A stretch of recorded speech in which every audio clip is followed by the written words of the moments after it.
Sino ba naman ang hindi nagke-crave sa halo-halo ngayong super tindi ng init lalo na sa labas? Kaya naisipan nating gumawa ng halo-halo na di na kailangan ng ice crusher o gadgaran ng yelo.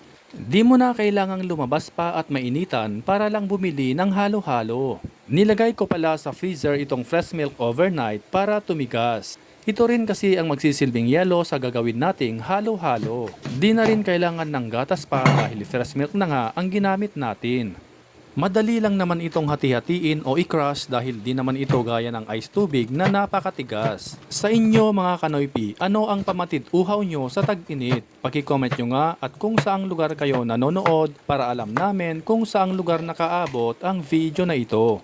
Sa isang pack ng fresh milk, kasya na sa 4 na serving, kaya sulit na sulit.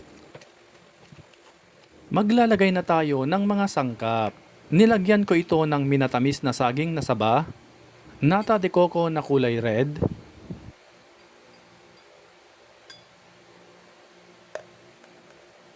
langka in a jar,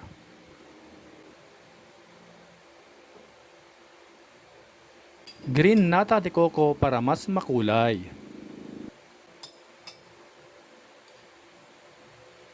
makapuno in a jar o kinayod na buko kung meron, at another white nata de coco.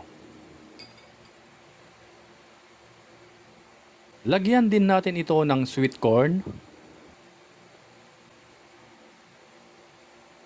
Para mas special at bongga, lagyan natin ito ng leche flan.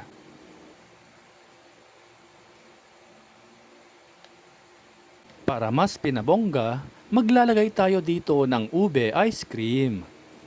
Di na pala ako naglagay ng asukal dahil ang mga sangkap na nilagay natin ay matamis na. Kung bet nyo pa ang mas matamis, pwede nyong lagyan ng asukal.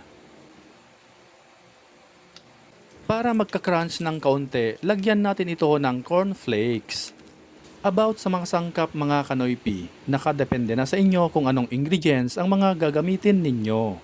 Ayan, at ready na ang ating super milky and creamy halo-halo. Ito na yata ang pinakamasarap at pinaka-creamy na halo-halo na natikman ko.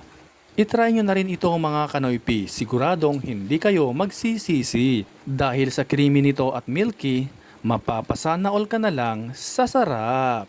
Ano pang hinihintay nyo mga kanoypi? Itag at i-share nyo na ito sa mga friends at family ninyo.